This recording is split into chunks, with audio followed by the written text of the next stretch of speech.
আসসালামু আলাইকুম। দেশ ও দেশের বাহির থেকে যারা আমাদের লাইভটি দেখতেছেন সবাইকে শুভেচ্ছা। আসলে আমরা যে উদ্দেশ্যে আসছি, আমরা পথ শিশু অধিকার ফাউন্ডেশন বাংলাদেশ বন্দর থানা শাখা কমিটির পক্ষ থেকে আমরা আজকে অসহায় ও পথ শিশুদের মাঝে কিছু কম্বল বিতরণ করব। রাস্তায় অনেক ঠান্ডা পড়ছে, দেখেন এখানে অনেক মানুষ আমরা বসবাস করি। সিপিজেড এলাকায় আমরা চাকরির পাশাপাশি একটা সংগঠনের তৈরি করছি আপনাদের দোয়ায়। এখানে কত ভালো ভালো মানুষ আছে, কিন্তু তারা কখনো এরকমের একটা উদ্যোগ নেয় না। যারা আলহামদুলিল্লাহ এরকম একটা উদ্যোগ আমরা নিতে পারছি, এজন্য সবাই শুকরিয়া আদায় করি আলহামদুলিল্লাহ। যাই হোক, এখানে উপস্থিত আছেন আমাদের শামীম ভাই, উনি আমাদের একজন কমিটি। পরিচয় দেওয়ার কিছু নাই, সবাই মানবিকতা বেঁচে থাকুক আজীবন সবার মাঝে।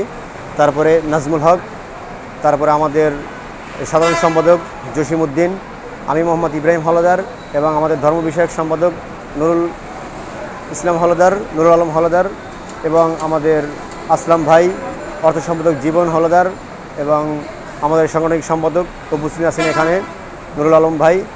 সবাই আমাদের জন্য দোয়া করবেন যেন এরকম আরও কিছু পণ্য অসহায় মানুষের মাঝে বিতরণ করতে পারি। সবাই এজন্য আমাদের জন্য দোয়া শুভ কামনা করবেন। আলহামদুলিল্লাহ, আমরা ইতিমধ্যে বন্দর থানার পক্ষ থেকে আমরা কিছু কম্বল বিতরণ করব অসহায় মানুষের মাঝে।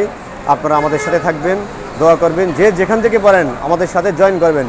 ধন্যবাদ সবাইকে। আসসালামু আলাইকুম।